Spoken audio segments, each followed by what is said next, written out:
Stan Lynch. Wow. I've been wanting to have you on the podcast for, I don't know, 12 years. I've had a lot of drummers, and man, I've been dying to talk to you. Well, what took you so long? I don't know how to get a hold of you. You know what's weird? Do you live in LA? No, I do not live in LA. Do you? I do, but did you used to live in LA, right? Oh, yeah, I did 20 years in LA. I did. Yeah, and I always thought, well, I'll run into him one day.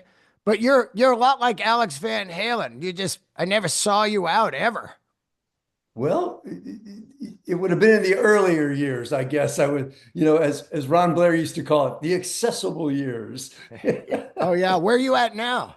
I'm right now, currently, I'm in St. Augustine, Florida. Wow, you live in Florida?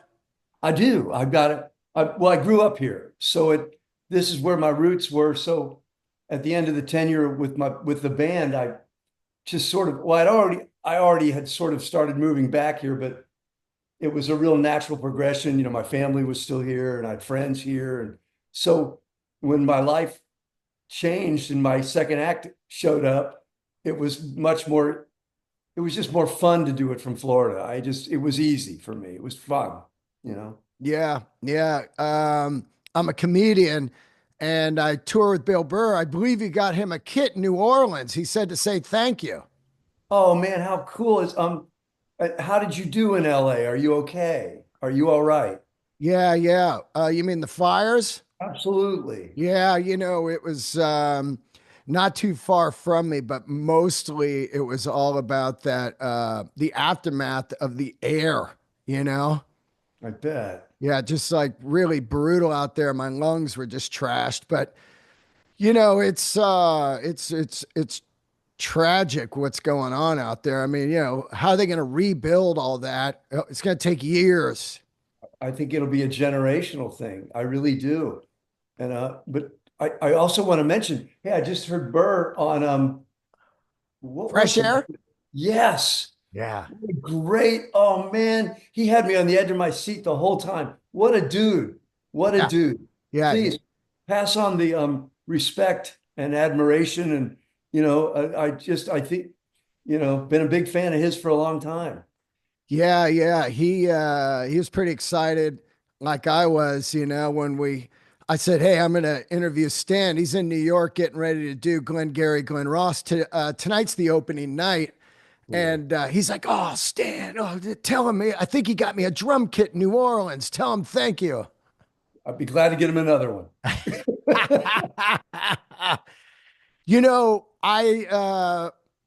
I first heard you, of course, kick snare breakdown. That's when I first become a Tom Petty fan. It comes out of the radio there in the Bay Area where I grew up, and I was like, oh, I got to have that. And immediately went and bought the record. And I've been a fan of yours ever since. To me, you're a lot like, and people, since I played music 25 years, they don't understand. You're a lot like a Phil Rudd or even a Steven Adler in the sense of once that drummer's out, it's a different feel. Sure, the songs are what it's about, at the end of the day, but the feel. And I always thought you and Benmont were just this secret sauce of the Heartbreakers. All I can say is thank you. I don't think there's a question in there, but thank you very much. It's very kind. That's very generous praise. All Phil Rudd, the joke is he plays like his name sounds, Phil Rudd. Yeah. It's so good. His sound is, those records.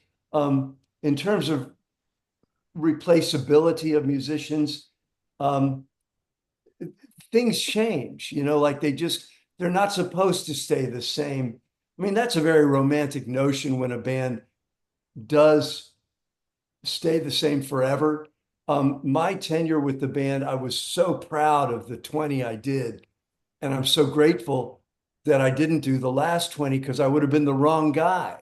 They were looking for a different sound. They were looking for a different feel. And I believe they were very happy with what they accomplished. And I was very proud of him. It just wasn't my strength, and it wasn't my passion, and my life had moved in another direction. But I remain extremely proud of the work that I got to do with the Heartbreakers and Tom. I thought it was cool shit. I was happy with it. Oh my God. I mean, it's mind-boggling. I mean, being back there behind the kit, you got to just be like laughing. It's like the Cars. I say no piss tracks when you go to the concert. Every song is just this iconic FM smasher, you know? Well, we were very fortunate to have a early on, we all knew that Tom brought an extra chromosome to the table. He brought something. He was a storyteller. He was gifted at remembering lyrics. He was gifted at writing them. And that's where the rubber meets the road, is in the storytelling. And sure, grooves are compelling, chord progressions are compelling, and they're definitely important. But the guy at the microphone is the ultimate cheerleader, and he plants the flag. And that's was always my North Star, is having a good singer and a good song. And then, man, we're off to the races. Oh God, yeah. I mean, that's got to be just crazy. You're just in there like rehearsing. He's like, "Hey, I kind of got this one here," and you're just like, "What?" Now, were Yeah. you involved on the songwriting back then? No, I was writing, but we happened to have a really good one. And there was really no, and I wasn't good. I was working toward it. I was something that was, we'd all written in our early bar bands and written originals. Um, but it was incredibly obvious who had the high cards. You know what I mean? When it came to the writing. And as Mike Campbell used to say, he had a joke. He goes, "Boy can lay a lip along a lyric." And I loved that when he said that one day. It's like, yes. And it made me very proud to when Tom would have those early songs, they spoke, like people walk up to me a lot of times and they say, "Man, I remember where I was when I heard such and such or this and that." Well, I do too. Yeah, Remember, I do too. I was a little kid in a rock and roll band. I remember the first time I heard American Girl. I remember the first time I heard Refugee and Here Comes My Girl. And and they spoke for me too. Like when I mean, I was the guy going like what he said. yeah, yeah, yeah. Like so I was a huge fan of the Heartbreakers when I just happened to be in them. Ah, God, insane. I played music, like I said, 25 years. And once I heard Tom Petty, that was really the blueprint of my songwriting for years. Um, it's just so crazy to see each guy in the Heartbreakers, you, Howie, Benmont, those three to me were always like, wow, man. And Howie and your vocals, that was like such a huge thing. Now, back then all the guys sang. Like you look at bands, every guy sang. Eagles, Kiss, Beatles, whatever it is, every guy sang. And Mhm. to see a drummer sing that great is was pretty rare. Well, I was cleaving to someone um, very stylized. Yeah. And so without knowing it, Tom was teaching me how to phrase and how to pronounce words or mispronounce them as the case may be. You know, so I had I, I, they were my friends, they were my mentors, they were my brothers. And it was the collective of those group of people was extraordinary. And you mentioned Benmont, who was I was closest, to, and shared the same sense of humor, and we both read the same books, and and he still is to this day. I would count him as one of my dearest friends, and supremely talented and cool.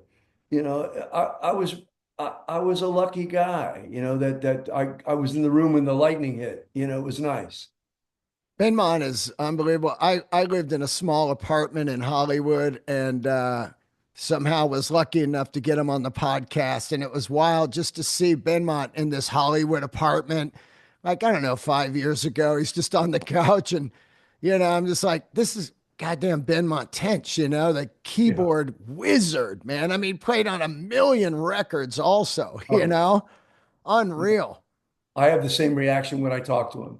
I go, and I tell him, I go like, wow, I got Ben Montench on the phone. He's like, and he likes me. Yeah. Yeah. Yeah. Oh, yeah. What was it early for you? Was it Ringo? Was that what got you going? I think it got everybody going. The Ed Sullivan Show was MTV when we Yeah. were kids. There was one radio station in the town we all grew up in, and it played everything, from it would play, back to back, James Brown, Johnny Cash, Merle Haggard, um, Frank Sinatra, So music didn't have a genre when we were kids. It was just music. And you grew up marinating in all this incredible music. And where was I going with that?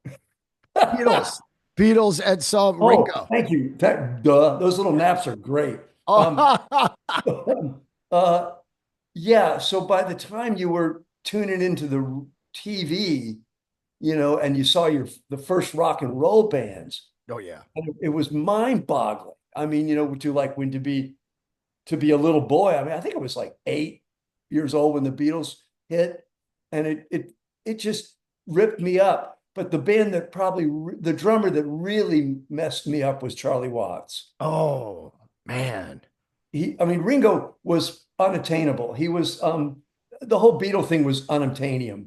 When it came out, it was just like, this is not, I don't even know what I'm looking at. My sister was going crazy. Every girl was going crazy. Everybody was going crazy. When the Stones came out, it was more like you had to lean in and go like, these guys are tough. They were just like, even though it turns out the Beatles were just as ornery and just as rough, but the exterior of the Stones drew me in, like, because that's a gang, man. I just wanted to be in that gang. I loved everything about those guys, and Charlie played traditional. Yeah. You know, I learned how to play. So to me it was total validation. Like, like, oh yeah, and then Mick Avery's from the Kinks, and all the bands would come out on the Ed Sullivan Show, and people would be telling me how great Paul McCartney was, and all I'd go is like, Ringo, or the same with Mick Jagger. He's fantastic. Charlie Watts, like every band, I just was like, oh my God, that's the coolest magic trick in the world, Oh, to play drums. And it was like a superpower once I learned how to do it. All my inhibitions and fear and and all the rejection and being worried about being bullied and getting my ass whipped. Once I had a superpower, it was like, okay, I don't know if I'm a good drummer, but I'm better than most of the guys in the school today. So you get a reputation early as like, oh yeah, that guy plays drums, so maybe you don't want to whip his ass. you were a fighter, right? Growing up? No, I was a loser fighter. I was a guy, I got beat up a lot. It's like, I shot my mouth off, and that never changed. And I might have been borderline Tourette's, Whoa. because Oh, yeah. Yeah. because literally my inside voice and my outside voice, I couldn't, I'd go like, oh shit, was that my outside voice? It's like I was thinking it.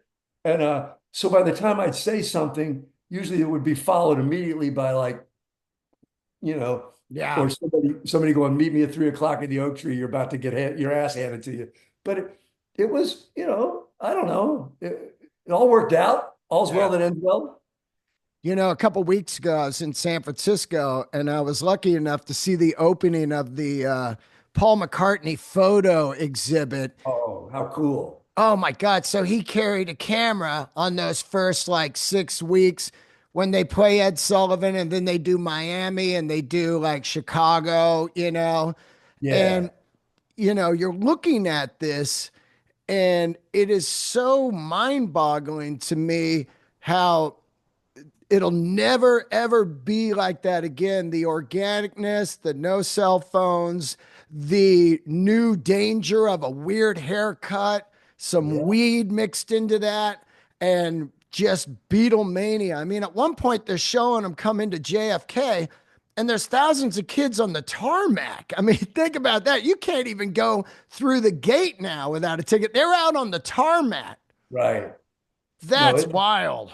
it's so cool seeing Paul take pictures of people taking pictures. Yeah. And but their presence of mind and their relaxed nature is it's Marx Brothers. It's so it's like almost like they were just born cool. Like some of the guys, my heroes, they appear to have just come out of the womb, wearing black leather jackets and knowing how to smoke a cigarette. They had it down, and they were beautiful at it, and they backed it up, man. All those bands that I grew up loving, when they counted four, stand back. I mean, the song's great, the performance is great, the groove is great, the singing is great, the look is, it's like it's pretty cool I think we grew up in a or I don't know how old you are, but I I'm grew up. 59, so I grew up in it also. I mean, I'm 10 years behind you, but I definitely was in the thick of rock and roll, growing up in the Bay Area, Bill Yeah, Graham, just the melting pot of everything from Santana to the Dead to Metallica to, all, different stuff, Primus, whatever. It was just right. a full pot. Well, I I'm still a fan. I'm a little dinosaur-like in what I love. I tend to still love it. I love everything I loved when I was 13.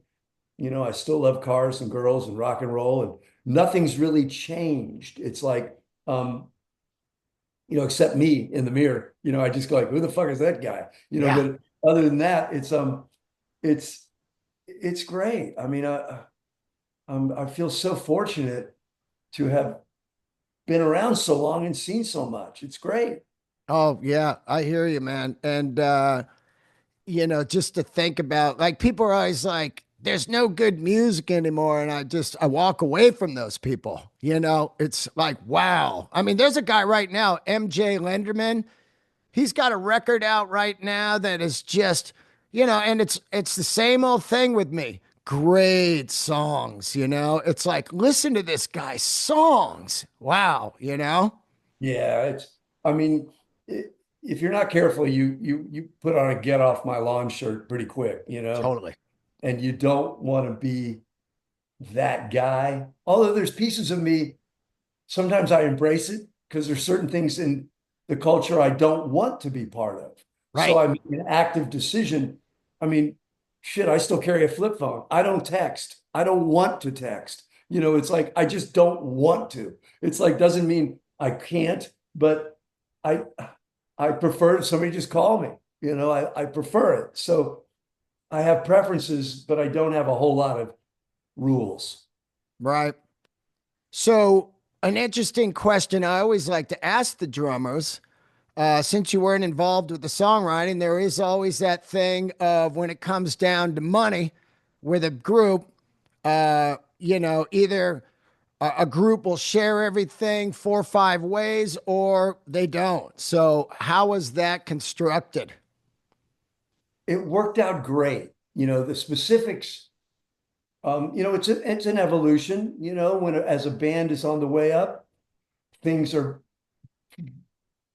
usually very egalitarian because there's not a lot. And as things progress, you have to become more honest about who is more deserving and who works harder. And probably that was one of the motivations for me to get off my ass and go write and produce. And I was fortunate that I got a second act so I never really concerned myself. And money, the only time I ever thought about it was when I didn't have it. Yeah. Like, I mean, it was painful to be broke, and I'm, I was feral for a lot of years in LA. I mean, I lived in a basement. I was hitchhiking.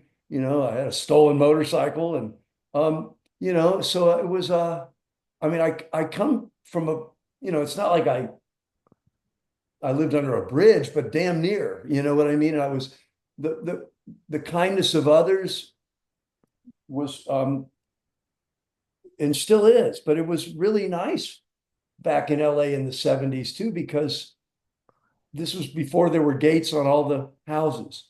And I remember even walking through Beverly Hills, and I'm trying to remember who was our man Flint?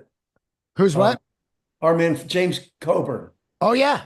Oh yeah. Uh, I was walking down the street, and James Coburn, I saw him in a yard, and I obviously knew who he was. He didn't know who I was. I'm just some schmuck with long hair.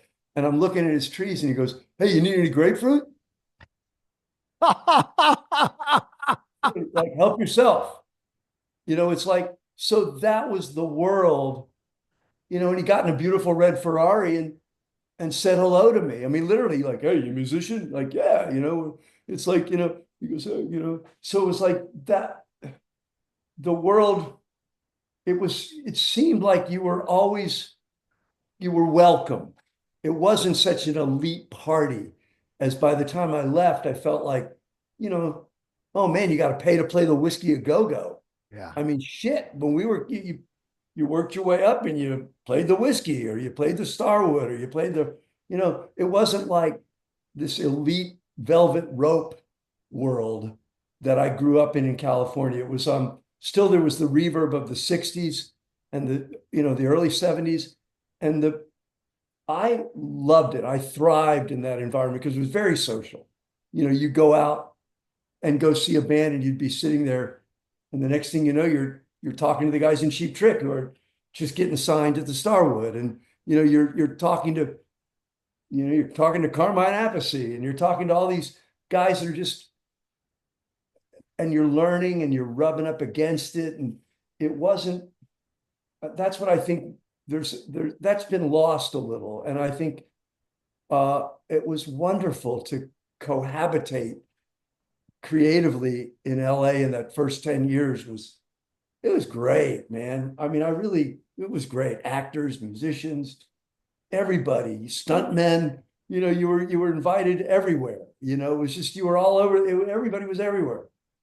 I'll tell you what's still got that vibe that is probably the last of the old school would be the Comedy Store. Because I Ooh, started comedy at 44. I'm 59 now.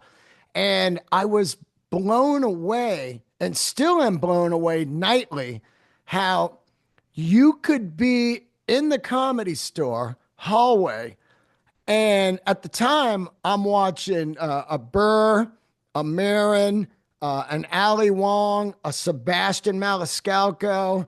yeah. I'm watching basically the ACDC of comedy. The biggest stars, and you're right next to them. There's no like back up over here. There's no backstage. You're in the hallway, and I had the opportunity to watch these guys every night. I was always blown away. Other comedians weren't in there watching these guys just throw down a masterclass, like, and just be able to watch them every night and no one bothering me. That is the last of probably the old school, because once the backstage starts happening with bands and you can't really ever see them anywhere, maybe like at a grocery store by luck or something. Yeah, the kind of mingling with superstars went away. Of course, after Lennon, gets shot and Yeah. all that, it starts to get crazy, So I understand it, but comedy, man, it's wild. You could be right in there with the biggest. It's, that's still that's a wonderful thing, because proximity, it does create like knowledge. It's like watching, the closer you watch to magic, Yeah.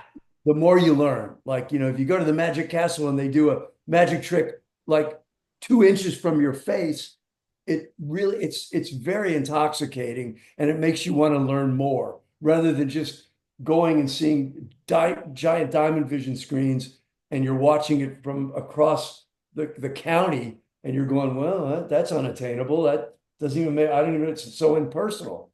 And the nature of, like you said, just sitting with your elbow right against a hero and watching him react teaches you learn a lot. The tactile experience is critical.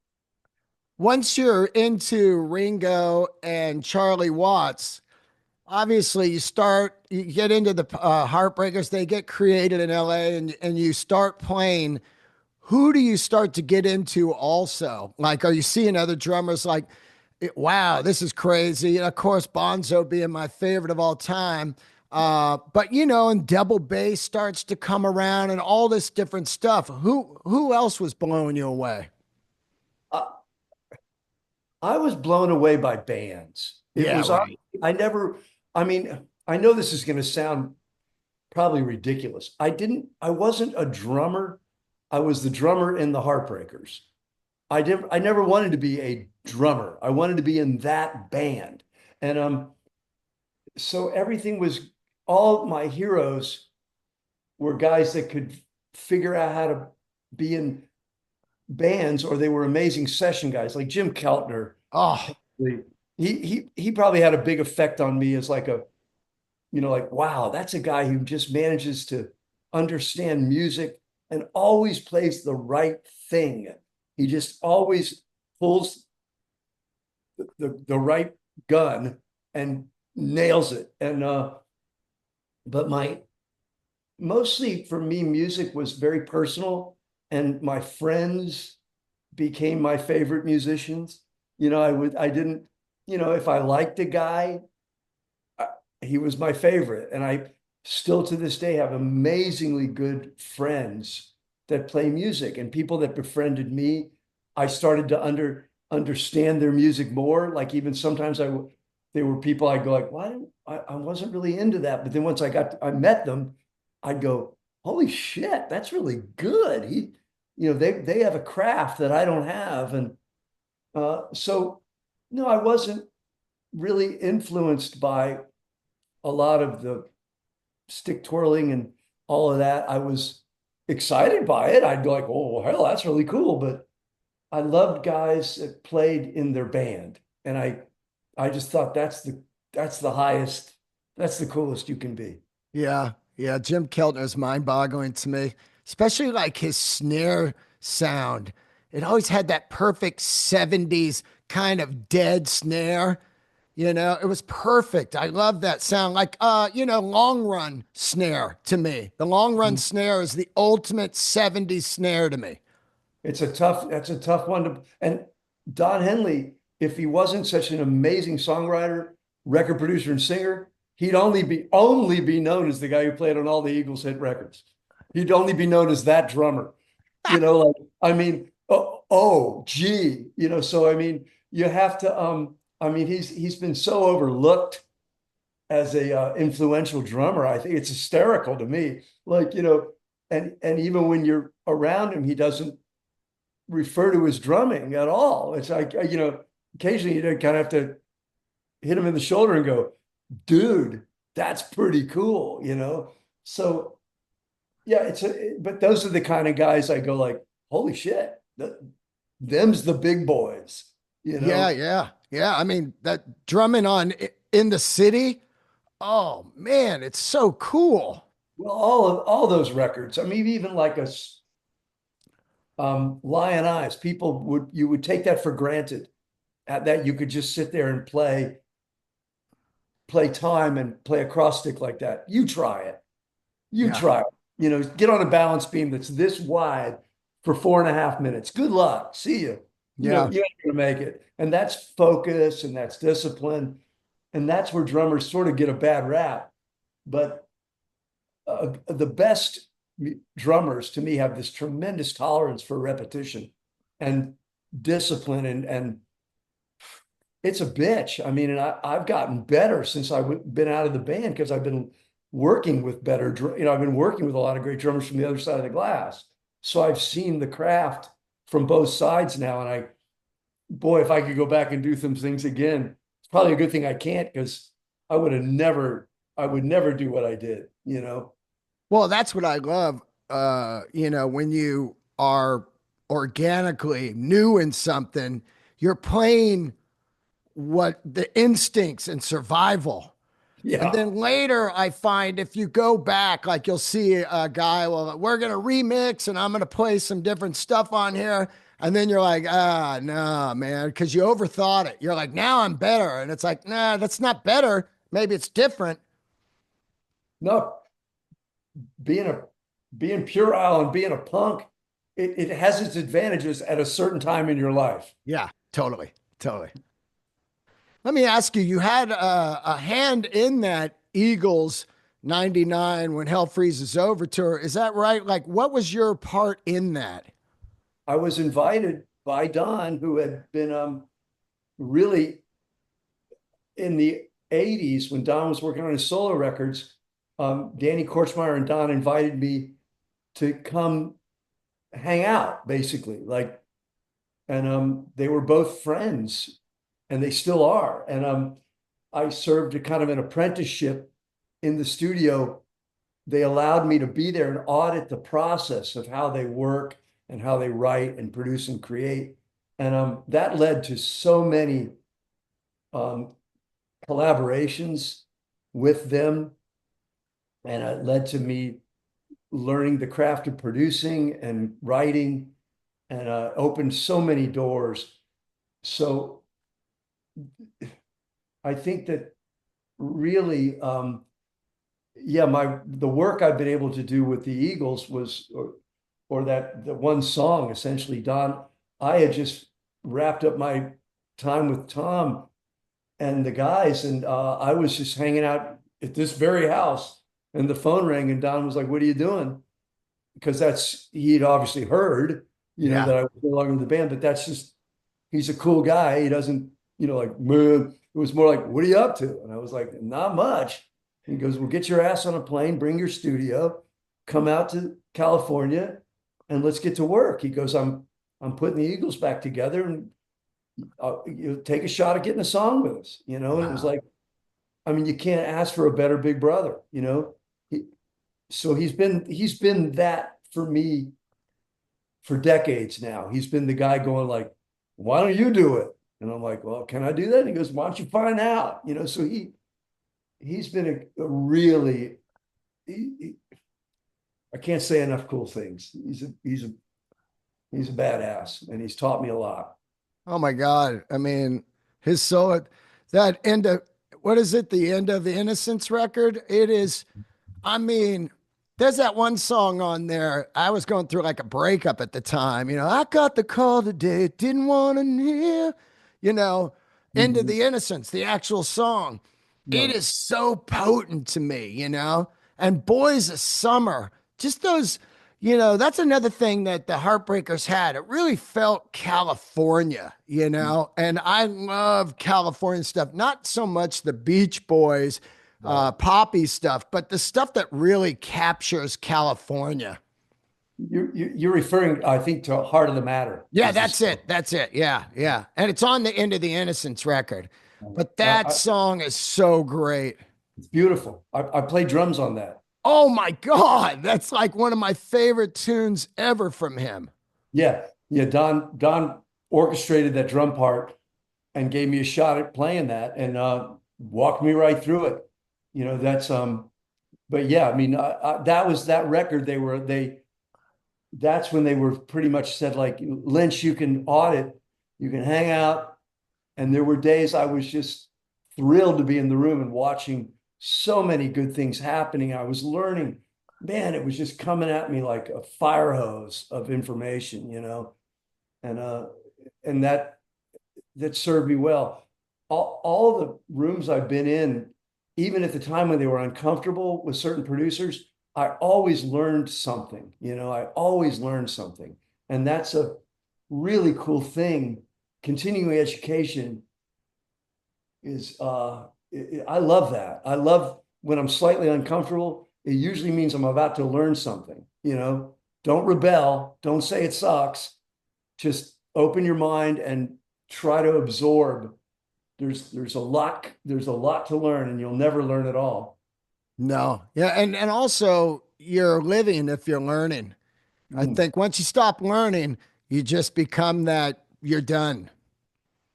I love the education of that music's giving me, and as sad as this may sound, it also doubles as my social life. Yeah. You know, it's like all my friends generally do this, and I get to work with them, and that's it. You know, it's pretty much starts friends first, then let's see where the music takes us. You know. You worked with some amazing producers in your career. Of course, one of the greats, Jimmy Iovine. You had to have just, you know, learned so much from that guy. Still to this day, it's probably unraveling in your head, you know, from Damn the Torpedoes and that whole sessions.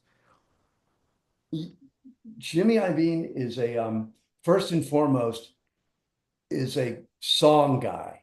Right. He wants, and that's what you learn from a guy like that. Don't even bother to even show up unless you've got good songs. Like he's got that priority dialed in, and that's what I saw, or that that's what I learned from those years. And then he also had a brilliant engineer in Shelly Ackes, who came in, he was the guy who basically um, organized the sonic quality of those records. So Jimmy is an executive of the highest order, and he prioritizes. And sometimes it can be brutal Oh, because you're yeah. not part of that priority. You know, you're not needed in this conversation. But in retrospect now, I have tremendous respect, and I understand what what a guy like that does, what Jimmy Iovine does. I get it. I get it, you know. Do you feel that certain producers, because I've worked with certain producers, and they could work you the wrong way to where it starts to fuck with your confidence. Like I was a singer, so you work with one Yeah. producer, and they're a stickler on these notes, like flat, sharp, and you're going like, wait a minute, you know, you're Yeah. pulling the headphone off. You got one headphone. You're in the room. You're like, what is going on? Then you work with another producer, and they're like, God damn, you sing it, you're singing key like perfect. What is it? You know what I mean? Do you think that that can happen? I've seen it with drummers where all of a sudden they just get red light fever. They're slowing down. They lose everything. You just said it perfectly. I mean, part of the job to me of being a good producer, but this is, look, there's so many different ways to skin a cat. To me, a good producer makes the artists and the musicians want to do their best. You know, they want to do this.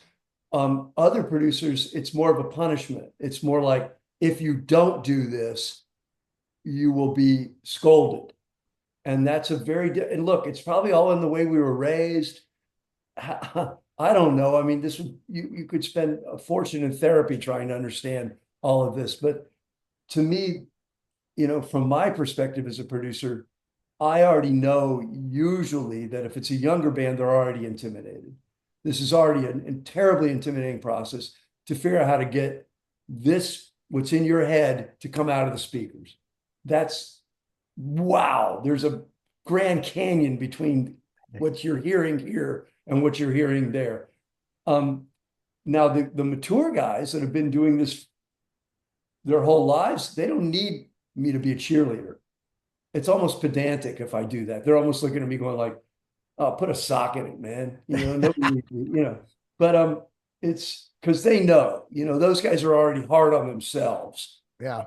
My job is probably just to make them less hard on themselves. But with younger bands, I think that the way to get the best from a young band is to be encouraging and to welcome them into the process. Like I always liked it when I was struggling, if a guy like Denny Cordell would say, "Why don't we lay a couple down and come in and listen with me?" And then we'd make eye contact when something good or bad happened. So we would get an awareness together. He was involving me rather than just saying from a talkback, going like, that one didn't have it, like that's a million miles away. That sucked. Oh, the Like that's worst. helping, you know.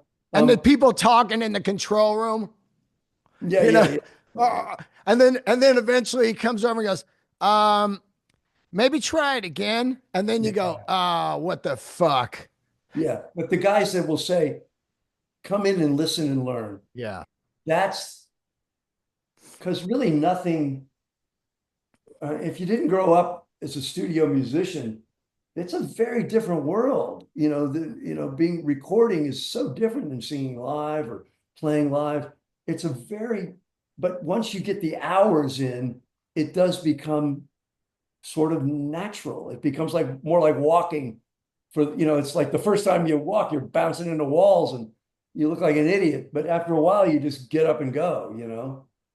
Yeah, I mean, once you get used to them soloing up something, especially a vocal, they go, this sounds a little pitchy. Let's give this a listen. They solo it up, and you go, oh, or what's going on with your tempo here? Let's listen to this here, the kit, you know. Well, thank God they weren't there when they made all my favorite records. Yeah, I know, right? Because I love the push and pull of tempos. I love later it became metronomes and it became Yeah. like drum machines and it must be this. Oh, And yeah.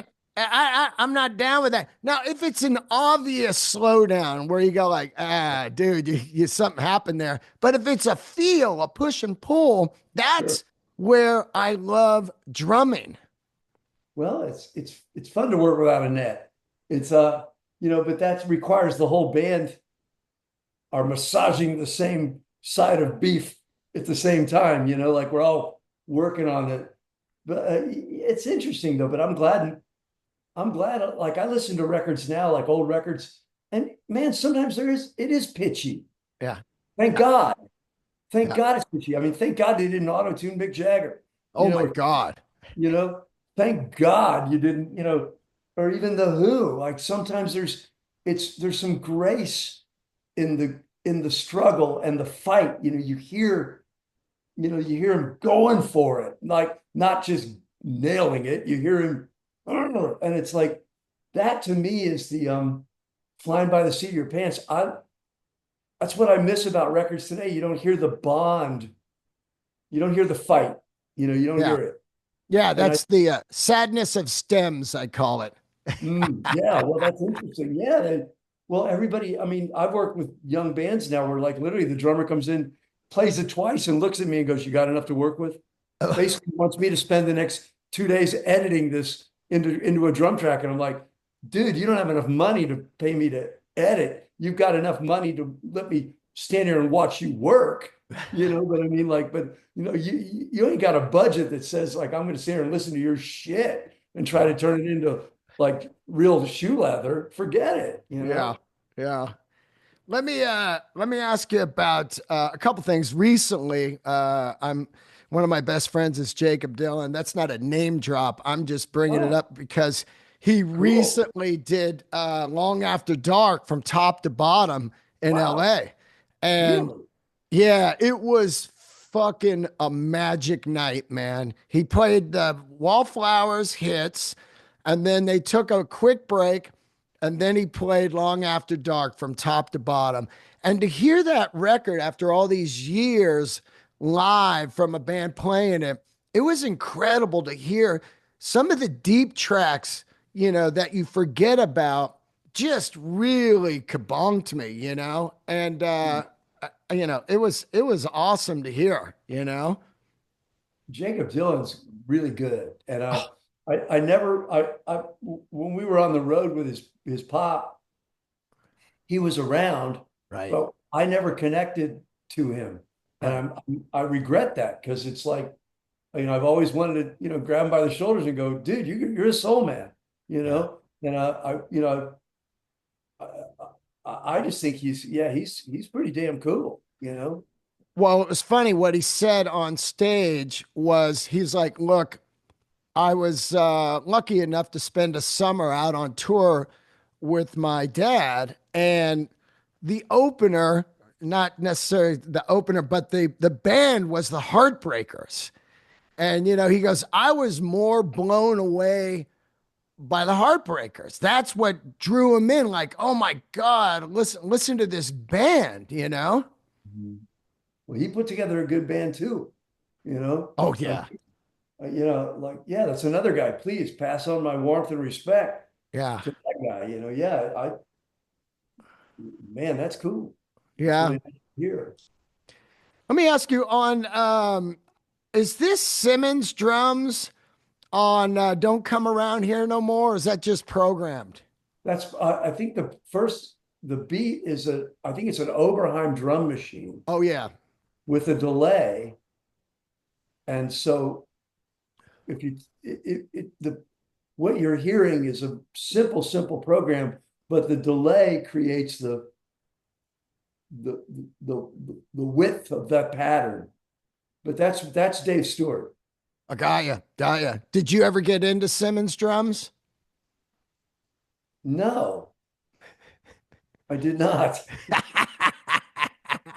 I love how you made me have to think like, oh, absolutely not. No, I was just trying to imagine. I think Right. I had a thing called a snare briefly, like this electronic thing. We made a joke out of it on a couple records. It's on the beginning, making noise or something. But no, electronic, no, Yeah. it right past me. What is your drums of choice? Today I'm using do you know who Greg Bissonette is? Oh, yeah, of Yeah, course. he's a dear friend. And he had a drum kit made for me by a company called Dixon. And he designed it and built it to his specifications for me about 4 years ago during COVID. Um, I used to play Tama drums for years. They were really good. Then I ended up when the band was over, I kind of had to let all that go and ended up with my old Ludwig stash. I kept all my old Ludwig drums, and then I was complaining about that they weren't quite doing what I wanted. And Biss was like, "Well, let's let him build you a kit. Let me design you a drum set." Well, damn, if he didn't have a kit sent to me that I'm never, that'll be the last drum set I need. It's so good. And but yeah, that great drum company, and it's pretty hard to beat Greg Bissonette designing you a drum set. Oh It's like, God, yep, yeah. that works. Are they built in California or? I don't think so. I think uh they're all maple. The kit is all it looks like a Bonzo kit, Oh wow. like an old blonde Bonzo kit. Yep. But they're very thin shelled. Their tolerances are perfection, and there's no internal mufflers. This is all technical crap, but where the head seats is a kind of a radical. They're very live and lively, and they tune. They're just a lot of fun. They're cool looking. So I'm happy. Yeah, that's great. I think I saw your last gig with the Heartbreakers at the Bridge benefit. Oh wow, yeah. I think I blocked all that out. Walk me through that because that was your last gig, right? Probably. I mean, I think after that, I went into the studio and cut like Mary Jane's Last Dance, and we probably got together. But yeah, I think in terms of performing, probably. I mean, like I said, all that is a blur Right. at that point because everybody's unhappy. I'm unhappy with them. They're unhappy with me. People are There's a lot of things going on in the ether that I'm not understanding. The music is leaving me. I'm leaving it. I'm already, in my mind, moved. I've already moved to Florida, and I'm already writing songs. So it, it wasn't a comfortable time, and it could have been handled better. Yeah. But in retrospect, I think everybody got what they wanted. And I never looked back. I really didn't. It wasn't like, it was just, it was time, like for lack of a better term. If anybody's ever been divorced, it's like it was time, you Yeah. know what I mean? Yeah. Um, but yeah, I don't remember that gig. I really don't. I think I've seen a couple films of it. I think it's acoustic kind of. Right. Yep. Yeah. Bridge Uh, benefit was kind of a thing for his kids' school. yeah, Yeah. yeah. I don't. I honestly, it's like, oh, Yeah. the last few years, well, not the last few years, the last year or so of the band, I felt like everybody had their foot out the door everywhere else, specifically me. I, you could feel it a mile away that with the minute you walked in the room, you were in the wrong room. Right. As my dad used to say to me, he goes, Stan, the only thing wrong with this picture is you're in it. I was I don't know if this came out of your mouth or if it was just clickbait or whatever, but was the main friction at that time? Of course, there's built up years of friction, but I had read that it was the Wildflowers record, and you were like, "Hey, man, we're a rock band, and this is like sad, mellow tunes." No, it's not that. That never happened. I think there was a lot of there's been words put in everybody's mouths. Right. The truth is, I was not asked to be involved, and I was busy, and it wouldn't I wouldn't have been the right guy anyway. Um, the whole atmosphere had left me. Like I didn't have the right shirt to even be in that room. You know what I mean? I didn't have the clothes, I didn't have the conversation. I I was much too animated, I've been a big connoisseur of the joy of life.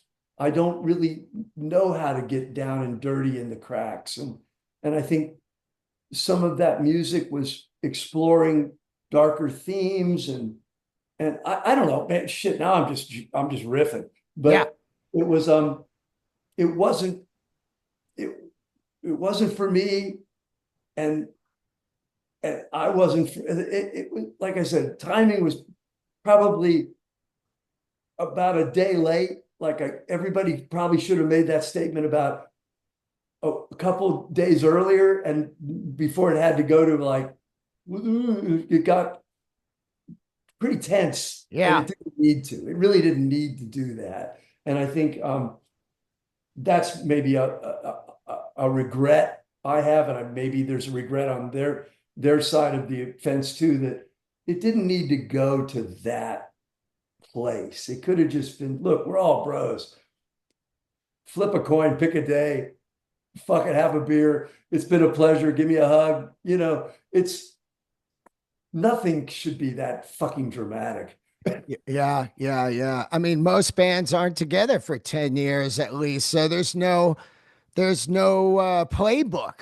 You just and then Yeah. you throw some drugs in the world and then it starts to get crazy. But money, drugs, all of it. It's a wild ride. And look, there's two words that anybody who's ever been in a band will know immediately. Band shit. Yeah. It's like if you don't know from band shit, you don't know shit. Yeah. So it's like any band. I don't give a shit if it's the Rolling Stones, the Beatles, your band, my band, any band. It's like all you got to say is like, what happened? Bad shit, man. It's like, got it. Check. Yeah. Don't need to ask. Only an asshole would ask specifics for what Yeah. that. Like, well, what really up? It's like band shit, bro. It's like, Yeah. got it. Check. So, Also, there isn't one thing that happened. oh That's God. what band shit is. It's a fucking rolling ball, and one day the band shit ball just rolls over you. Well, it also rolls over, as Ben Mike used to say, if you're not in the room, you're out of luck. Yeah. Because it's like, whoever, it's just the way that the cacophony of chaos and everybody's trying to cope with it and understand what fame and money, and you're processing all these things at your own speed, and I'm processing things slower than molasses, and there's Tom processing things at warp speed. Yeah. You know what I mean? He's just at warp speed because it's coming at him, and he's going like, right, I got to do. And I'm at the bottom of I'm out surfing. You know what I mean? Going like, what's the fucking problem? So gee, could there be a miscommunication somewhere in the responsibilities of it all? it's all on his shoulders to write another album. All the thing on my shoulders is, what kind of car do I gonna drive next? I don't know what the fuck my problems were. They weren't even, what am I gonna have? What sushi bar is cool? I mean, I don't know. I was a classic prototypical rock drummer Right. for a lot of that time. And that served the band well for a while. They needed, look, a needed strong word. I was the right guy at the right time. And like I said, what they needed later certainly wasn't that guy. And I didn't need that guy anymore after a while either. Yeah. So, Yeah. I had opened for Petty on the Echo tour, hmm, and it was an interesting record, and it's very dark times for the band. But it was really obvious that Howie was probably not going to make it. You, wow. from what I saw, he was nodding off, Oh, up there on stage. And it was brutal because he was one of my favorite yeah, players, I mean, ever. Um, yeah. did when you heard that he passed, were you Hmm. surprised or did you have no idea what was going on in that camp? I was out of the loop. I saw him at the Hall of Fame, Right. and it frightened me because the last time I had spent time with Howie, he could beat me at arm wrestling, and he was a badass. And he was tough, kid from Milwaukee. He was like, he's a beautiful man, soulful, talented. Um, and I didn't, I lost track of all of those guys after my tenure. I literally didn't, I never put my nose under their tent. We didn't really even talk.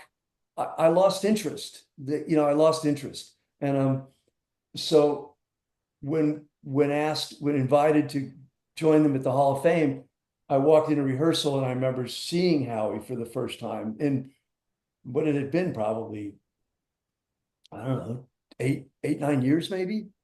I don't know. I've got the timeline, 94 to 2002 was probably so I walked in and I remember like, wow, this beautiful body guy was tiny. He was so tiny and he was he was being helped. And I do remember saying uh, to the guys individually, like, what the hell's going on? Like, because and then it was almost like, you have no idea what we've been through. And I'm like, okay, you're right. I don't have the right to just walk in and start passing judgment and telling everybody what they should do. I'm not in. And then it turned out I learned more over time that had been a spiral. And but yeah, I was extremely angry that had, quote, been allowed to happen. This is my mind, how I'm seeing it. Like, how could you let that happen to this soulful guy that you love? That was me. And after the Hall of Fame, I did call Howie because I had heard he had been let go. Right. And and that freaked me out even further. Like, I was like, oh shit, but I didn't, my kingdom was, of all of what I did not know could have filled the Goodyear blimp. What I didn't know would fill a matchbox. So I remember calling him and I said, hey, I'm concerned.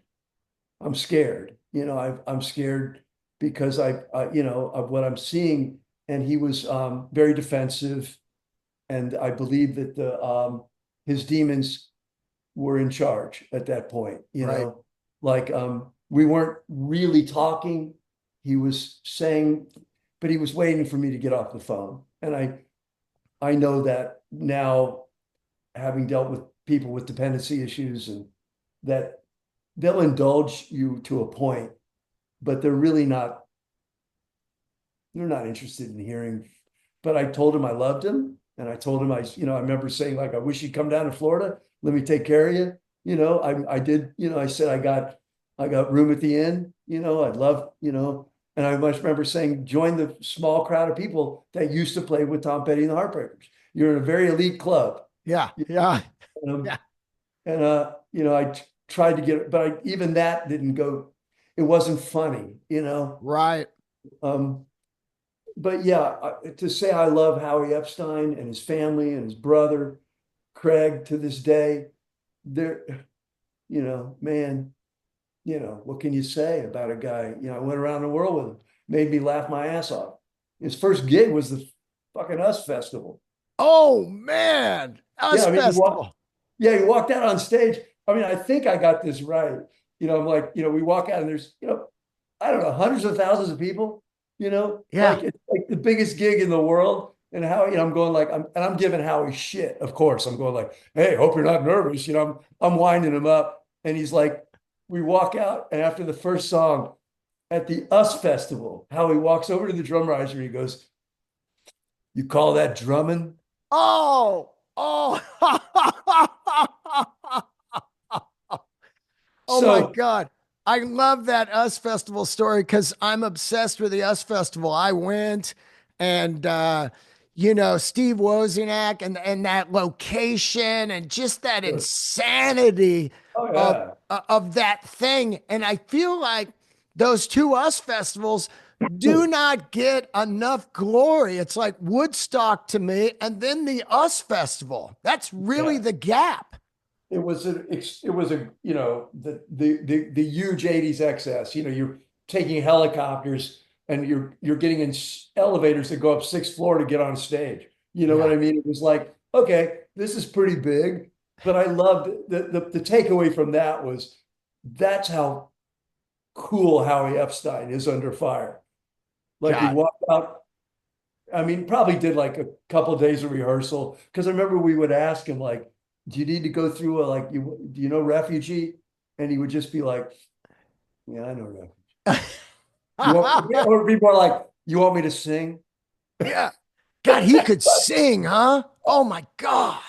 He took the load right off me, baby. Just to paraphrase the weight, it was like because a couple of times he'd look, remember before we even were playing, I would say, like if we might do a song from the old days, and he goes, "You want me to sing harmony?" I'm like, "You actually know it?" He goes, "Oh yeah, I know your shit." It's like so, but I mean, how he could give and take it. He was so much fun, man.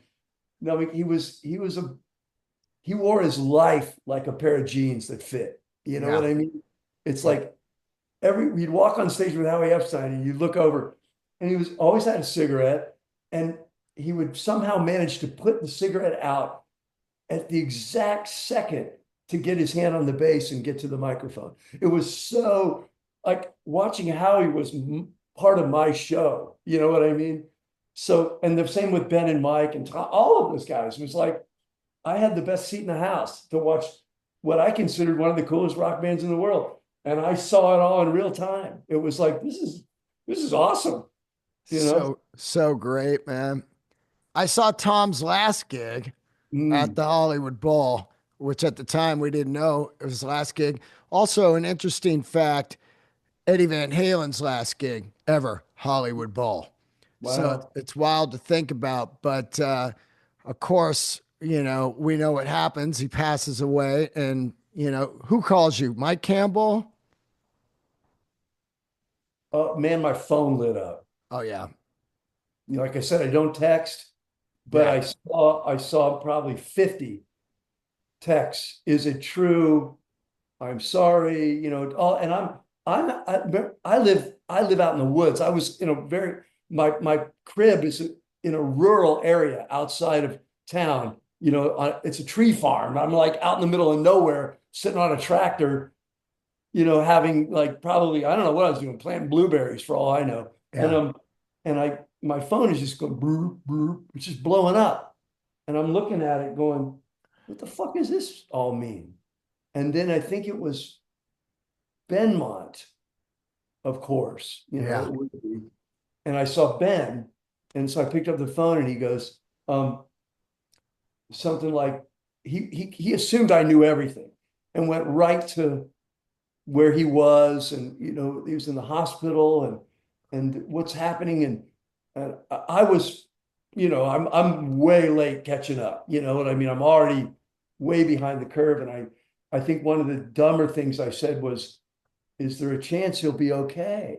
Whoa. Yeah, you're just in shock, right? Well, I didn't, I literally was like, someone's in the hospital. Well, my first, because I'd been going through with my parents at the time. Well, is he going to be okay? And Ben was like, sort of almost hung up, because he was like, you're not getting it. And of course I wasn't getting it because I didn't know what the fuck was going on. And then I went into my house and the TV was on, and it was like it was news. It was new, like every channel. Like I'm watching the news, and it unfolded to me in really in an odd way. It was like I couldn't, and plus I hadn't been in the band in so long that I wasn't even on that planet. I wasn't on Right. Heartbreaker planet. I was on another planet. And so and they're showing clips, and like I'm even in some of the clips, and it's like, what the fuck? It was really surreal day. Um, it, it, I probably still, I mean, I'm probably still processing it. I still have dreams where I'm having conversations with Tom over dinner, and we're working things out, and we're laughing, and it's a very, very complicated experience to describe to somebody how important these people are or were to me and creating my entire life. I owe them everything. I owe, without those guys, shit, I'd probably be saying, please drive through. Would you like fries? I don't Oh, know what yeah. I'd be doing without those guys. So when you lose two you lose two, that's a lot of brothers, man. It definitely, it's sobering, Yeah. like, I mean, don't, there's certain lines in culture that I don't cross drug wise, or I never could. I never, but I can see misadventure as a terrible way to go. I don't, I would not advocate. It's deeply disturbing, obviously, as I'm trying to process it as I'm talking to you. It's like, I can't make sense out of it. It's like, why the fuck aren't those guys here? That's the thought that goes through my mind. Fuck, I want to talk to them, you Yeah. know? Yeah. Yeah. It's I mean, unfortunately, it's rock and roll is a brutal game, you Well, know. well, Um, you know, you playing sitting in with the Dirty Knobs and me seeing Jacob do, the full record and everything. I sat in that room, this theater, and I thought to myself, an incredible tour, a tribute to Tom would be Heartbreakers with Jacob. It would be this kind of full circle, beautiful thing and go out and tour with him fronting it, you know? And I was thinking about that for weeks. Like that would be the man. I mean, we're not going to replace Tom, but just here's a celebration, a summer celebration with the Heartbreakers, Jacob Dylan singing it. I mean, that's really not up to me. Oh, I hear you. I'm just saying, man, would it be beautiful? You know what I'm saying?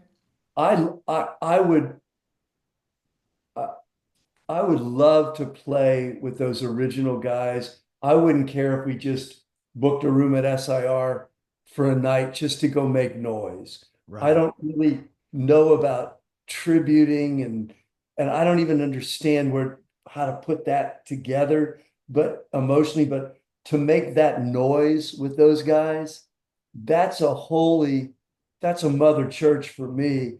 And I love them all. Ron's great. Mike Campbell's great. Ben Montench's great.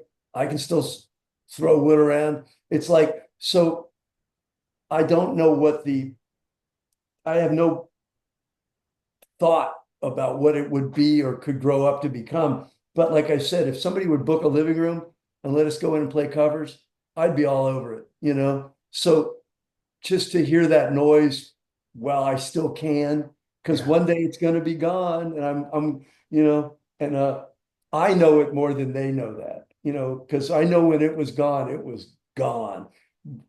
They don't really, I don't know that they fully processed what I've been able to process, you know, like, and I think that it would be a missed opportunity for us not to all get in a room and make noise. I think that would be a shame.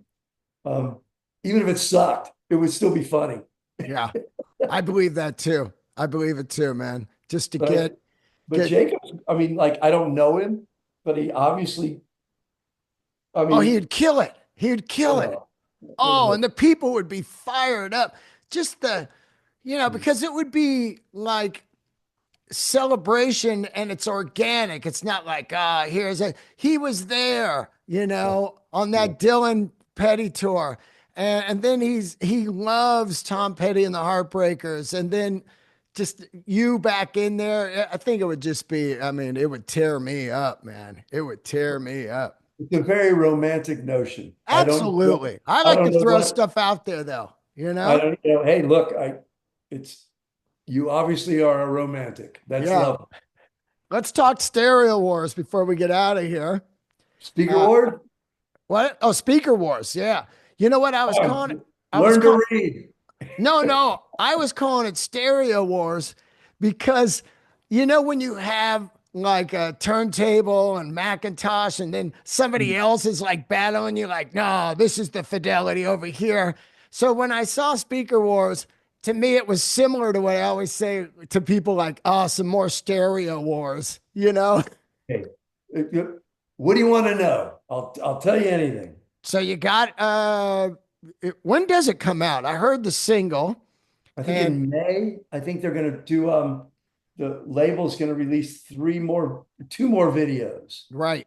And I think in May they're going to release vinyl and a CD. So you got a video out right now. Yeah. You make every lie come true. It's on Frontiers Music. And so what you were going to produce this guy, John Christopher Davis, and then you got in there. I was like, fuck it, let's do a band. John's like a little brother to me. And we got together in Nashville on we were on separate rosters as staff writers. And John, I think we got put together in a blind date, which is how they do it there. Oh And you yeah. usually kind of walk in going like, I don't know. Well, this guy walks in and he's on fire and I love him. And he's got all the same references that I have musically. He loves Merle and he loves all that cool shit that I love. Loves Steppenwolf. He loves all this gritty, wonderful crap that I just eat up.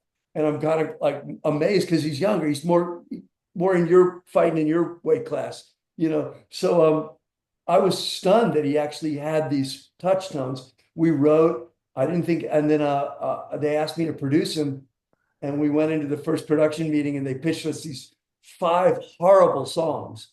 I mean, just like, and I was stunned because I'm like, John had just played me a dozen good songs, and I, without Tourette's, I went like, well, why would we cut this shit when this guy's got good songs? And I realized, like in Nashville, you don't say that. No. That's not how it works.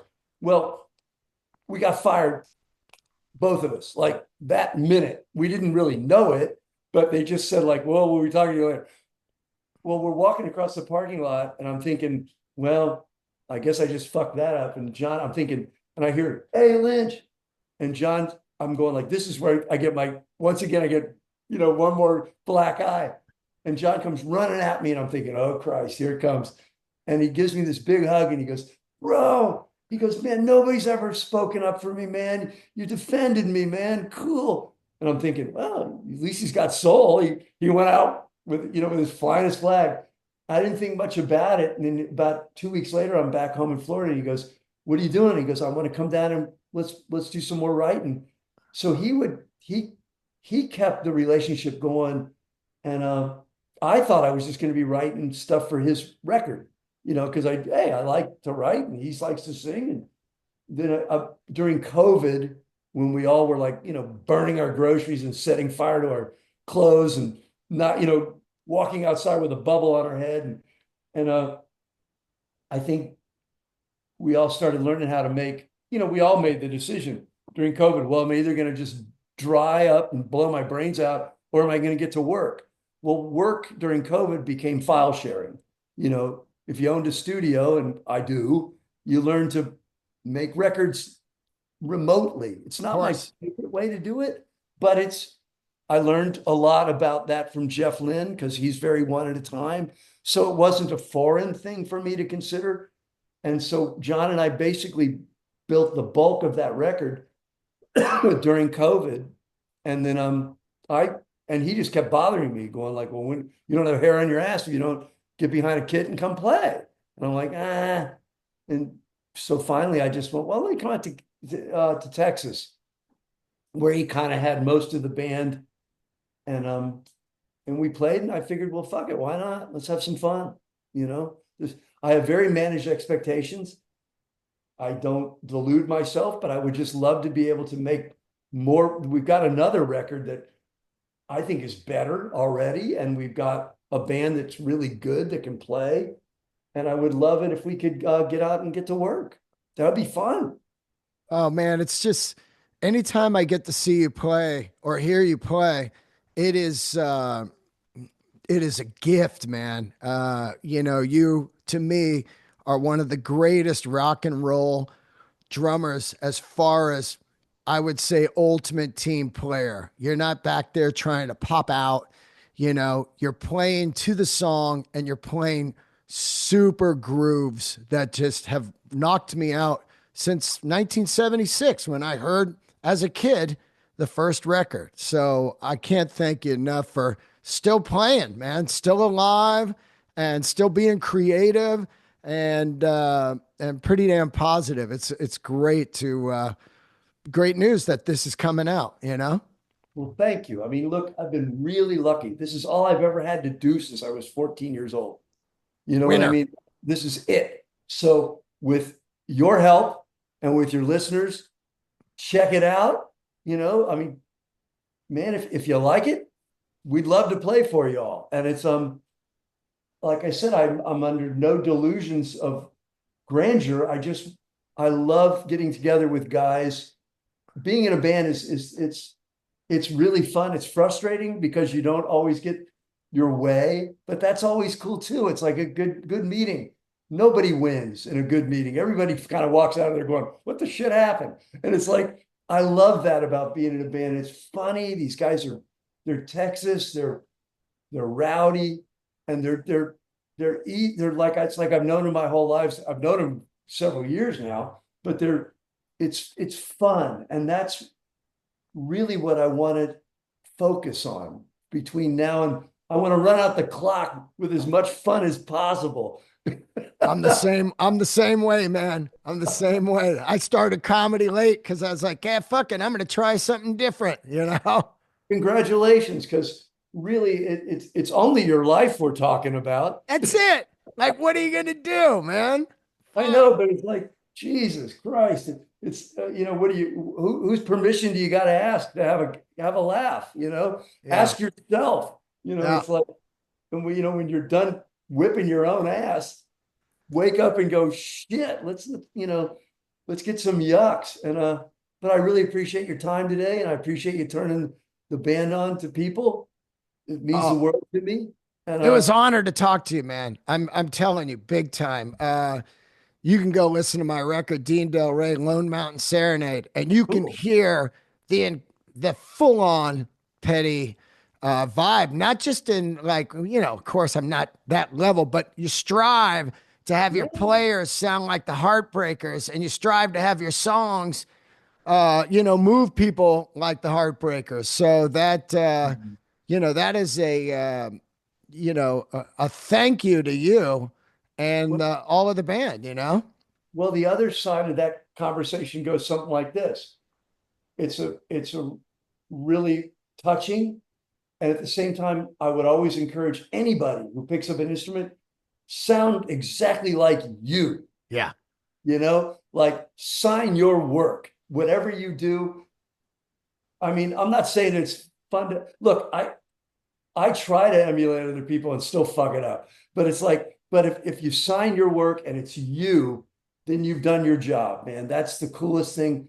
There's only one of you, you know, and Yeah. so you may as well go out screaming your song, Well, and there's nothing better than somebody saying, especially like in comedy now, where somebody will say, like, oh, that's such a Dean Delray thing. I yeah, love that. It's like, all right, signature.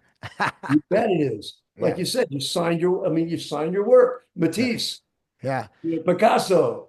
It's Yeah. like, that's what you want to be in life is a cubist version of yourself, just you Yeah. know, bear down on it. Well, Thank, look, man, thank you for doing the show. And, hopefully I'll see you in person one day. Maybe I'm out there in Florida doing comedy, or you're playing a gig here in LA, and I will come down and shake your hand.